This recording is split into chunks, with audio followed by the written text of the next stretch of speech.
U.S. President Joe Biden vows ironclad support for Israel amid Iran attack fears. We covered this yesterday. Iran instituted like a no-fly zone type situation yesterday, and everybody panicked, and they were like, uh-oh, they're going to do it. They're going to freaking do it. They're going to retaliate against Israel for Israel blowing up Iranian positions, including, but not limited to, the Damascus Iranian embassy compound.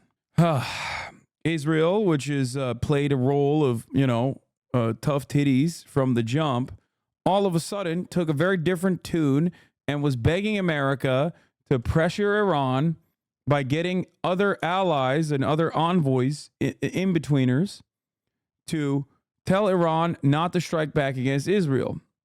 Israel, in the most reductive terms, I swear to God, is like the playground bully.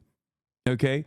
Obviously, I'm not saying this to like lower the impact of the severity of Israel's genocidal actions, but even on attitude alone, they're literally like the rich kid on the block, immediately calling up daddy after beating the shit out of a bunch of different people at the playground. While they present themselves as tough and alone in the world, they very quickly remembered that, you gotta have America in your back pocket.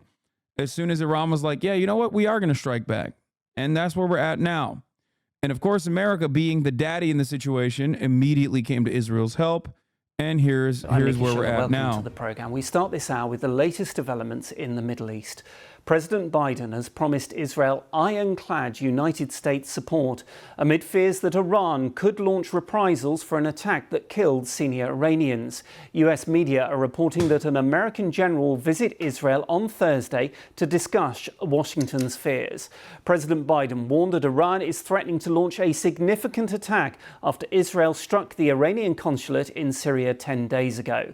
Mr. Biden was speaking hours after the Iranian supreme leader again said Israel would be punished for the strike on its consulate. Meanwhile, what does support mean? Thoughts and prayers? Fuck no. Support means going through Turkey and other mediators to pressure Iran and to tell them not to fucking do it because we will retaliate in kind. We, as in the United States of America. And also simultaneously reaffirming our commitment to defending Israel unconditionally across the board, even though they are the reasons as to why they are bringing this upon themselves. Any kind of retaliation from Iran is literally all on the hands of the Israeli government. Here's the latest assessment. The latest assessment of the situation here in Israel indicates that Iran will attack in the coming days. The attack is expected to include dozens of launches in the first phase from Iran, Yemen, and Iraq. Regarding Hezbollah and militias in Syria, a question mark. The air defense is on alert from end to end. The coordination with Americans to disrupt an attack at its best. Now, of course, if this is to happen, and I do think that if Iran were to strike Israel in like Tel Aviv or something, this would probably regalvanize the rest of the Western world to not look at Israel and be like, you deserve this. You fucking did this to yourself. Why the fuck do you keep doing this? Israel has been behaving in a way that is desperate to bring America into a greater battle. And America 100% seemingly is on board with defending Israel unconditionally. What I was going to say is, I don't know what will happen. But if Iran were to retaliate to Israel, the Western world would take a fucking sigh of relief so they can go back to re-upping their commitment and reaffirming their commitment to Israel. At least not the actual Western world, but like the politicians in the Western world would 100% be like, oh, thank God, Israel are the good guys again. The other side are the bad guys again. Because you cannot strike back against the playground bully. The moment that you strike back, you're worse than the playground bully.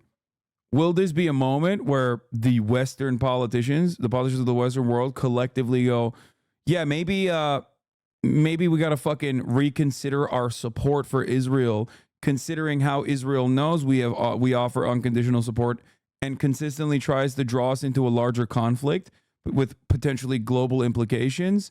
Or do we look at this, pump the narrative in the media that like Israel is still not deserving of any kind of retaliation, and they are simply the small bean democracy in the Middle East? Oh, damn. Did they get fucking clapped off? Oh, my God. They got packed up so fast. Yes, Iran has demonstrated great restraint in this circumstance as Israel has like fucking struck Iranian targets as well. Now that it's seemingly that restraint is coming to an end, just make no mistake. Iran's retaliation will not be seen in the media if there is one, no matter what it is. Iran's retaliation in the media will be covered as though it was totally unprompted. And these guys are like barbaric, racist monsters who are just operating on anti-Semitism and anti-American sentiment for no reason whatsoever. And no matter what happens, this will be used as an opportunity to further give Israel more defense. Israel, on the other hand, historically speaking, only fucking responds to force. So I don't know what the hell people are supposed to do. Like, what are other regional actors supposed to do? Israel seemingly is striking out at every single regional operator without a care or consideration for their own citizens and their safety. On the one hand, you're doing straight terror, ethnic cleansing in the Gaza Strip. On the other hand, you're fucking striking Beirut. On the other hand, you're striking Syrian targets. You're striking targets in Iraq. You're striking the Iranian embassy compound in Damascus in Syria.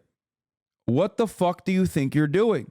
But of course, no one is going to interpret it with the honesty that Israel deserves right now.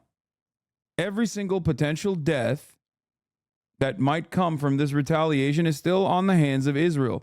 If there are any deaths at all, there might not be. There likely won't be.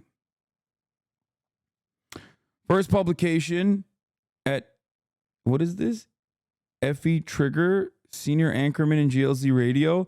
The exercise that simulates an attack in Iran, the Air Force has been holding an attack exercise in cooperation with Cyprus for the past few days to practice long-range attacks. Nice. They're practicing how to strike Iran. How far is IDF military radio? Thank you, Elant News. How far will the Western world go to defend Israel? When will the Western world understand that the unconditional support offered to Israel is causing Israel to behave this way? As a part of increasing preparedness in the defense system for the possibility of an Iranian response, which may also be followed by an Israeli response on Iranian soil, the Air Force is increasing preparations. In recent days, a joint exercise was carried out with the Cypriot army in the airspace of Cyprus, simulating an air operation and attack on a remote target. The exercise was designed to simulate an attack in Iran. And this, after the last 6 months, the Air Force focused less on training and more on war arenas, but now it is returning to investing efforts and resources in the Iranian issue as well. Senior IDF officials say, we know and are prepared to act in any arena and maintain independent abilities to act on our own. We don't rely on anyone. Fucking bullshit. The notion that they are not relying on anyone is ridiculous. They immediately tugged on Daddy's coattails and said, Daddy, please, please, Daddy. It's fucking bullshit. They still talk this big ass game as though they have the smoke when they do not. I think what they mean is that they're trying to practice an attack on Iran that won't involve the U.S. if needed. They technically have the capabilities to do this, but would only be able to do so much alone. No, it's fucking bullshit. They're not fucking striking Iran without America's go-ahead. They're not striking Iran without America's help. There's no way that they could do this without American weapons, at least offering them defenses. That's my point. The Hamas political leader Ismail Haniyeh says there'll be no change in the group's demands for a permanent ceasefire in Gaza, despite the killing of 3 of his sons in an Israeli airstrike. Israeli media is reporting that the Prime Minister Benjamin Netanyahu had not been briefed in advance of the attack. This video is believed to show Ismail Haniyeh receiving the news in Qatar, where he lives in exile. Israel has confirmed the strike, describing the sons as Hamas military operatives. He's been actively involved in negotiations to broker a ceasefire with Israel, demanding a permanent end to the fighting and the return of displaced Palestinians to their homes. We'll assess the implications of the killing of his sons in a moment. First, here's President Biden on the threat posed by Iran in the region. We also want to address the Iranian threat to launch they're threatening to launch a significant attack on Israel. As I told Prime Minister Netanyahu, our commitment to Israel's security against these threats from Iran and its proxies is ironclad. Let me say it again, ironclad. We're going to do all we can to protect Israel's security. Let's go live to our Middle East correspondent, Hugo Bachega, who is in Jerusalem. We heard President Biden there, Hugo. There are real fears now over what Iran might do and the possibility of the conflict spreading wider in the region. Yeah, and it's very interesting that over the last few days, American officials have been saying that they believe this possible Iranian response to that attack in Damascus is a matter of when and not if. And obviously, we don't know what the Iranians are planning to do. They have this network of factions across the region, the so-called axis of resistance, which includes Hezbollah in Lebanon, the Houthis in Yemen, factions in Iraq and Syria. And all those players have already been involved in this conflict. Hezbollah, for example, has been attacking Israel from Lebanon almost every day. But I think the fear here is that Iran may be planning to launch an attack by itself, from its own territory, and that could be involving missiles and drones. And Israeli officials have been saying that they are going to retaliate to any kind of attack coming from Iran. Israeli authorities said they would give a significant response. And I think, in another sign of these concerns, today the Axios website is reporting that the senior U.S. military commander in charge of the Middle East is going to come to Israel to have conversations with the Israeli defense minister and also with military officials. And I think what President Biden was... U.S. asks China to tell Iran not to retaliate against Israel. The United States asks Turkey, potentially, UAE, and other envoys in between, and Qatar as well, to literally demand that Iran not do anything, to beg Iran not to do anything, amid fears that this would escalate into a broader conflict. Here's a really cool thing that you could have done: telling Israel not to fucking strike at every country in the goddamn region. The fuck do you mean? U.S. asked China to tell Iran not to retaliate against Israel. What is Turkey going to do? No, you don't understand. They're using Turkey as an envoy to communicate with Iran. They're not directly communicating with Iran, but they're basically directly communicating with Iran this way, with this measure. Is China Iran's ally? China has much better relations with Iran than the United States of America does, obviously.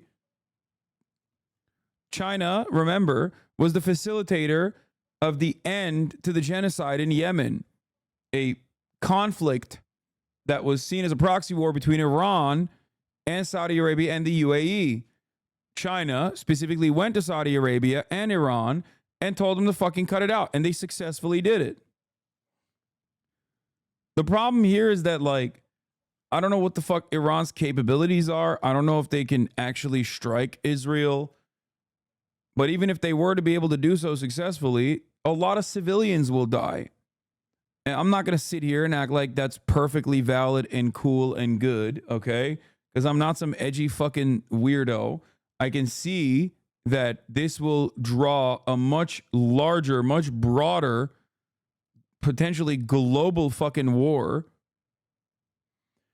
It's just ridiculous, however, that the United States is asking China to tell Iran not to retaliate against Israel and using regional envoys, and not just telling Israel to fucking cut it out.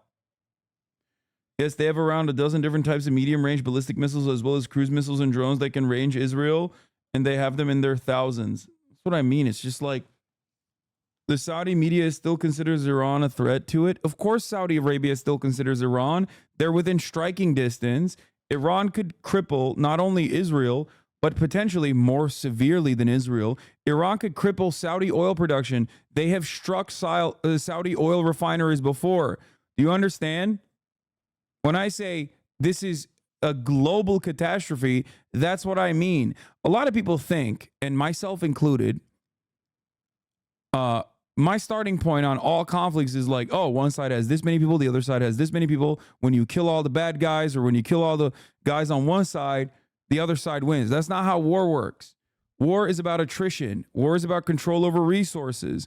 War is about how much you can punish the other side's belligerents. Okay? And there's a major problem for many countries in the West. That problem is resources and comfort.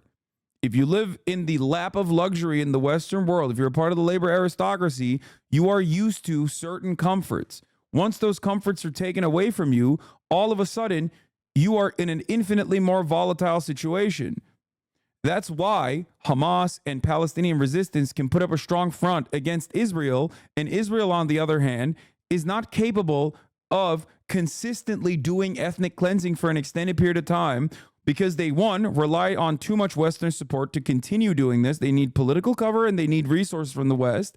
And two, their people are far too comfortable. And any kind of like trade restrictions, whether it's brought about by the Houthis' military action in the Red Sea, or trade restrictions like the ones from Turkey, for example, and many other countries, or even people just feeling some type of way about trading with Israel overall, is going to limit the comforts that people have in Israel proper. All of a sudden, being a democracy of that sort is going to cause problems for you because your people are not ready for shitty living conditions. In the same way that Houthis can withstand a shit ton of military action against them because they just withstood a genocide. That's their norm. That's why when America strikes Houthi targets inside of Yemen, they don't stop. They're like, whatever, dude. What the fuck do you mean? I just survived a man-made famine by Western coalition forces directed, Western coalition forces backed Saudi and UAE militaries. I don't give a shit. You know what I mean? My whole point is Iran doesn't need to nuke America. Iran, as far as I understand, doesn't even have nukes. It might now, I don't know. But regardless, Iran doesn't need to strike America. Iran doesn't need to strike Europe. Iran doesn't even need to strike Israel. Okay? It might, but it doesn't need to. In order to punish the Western world, they could strike Saudi Arabia. They could strike the oil refineries. And when they do that, you are basically crippling the entire fucking Western world and anyone and everyone that relies on said oil.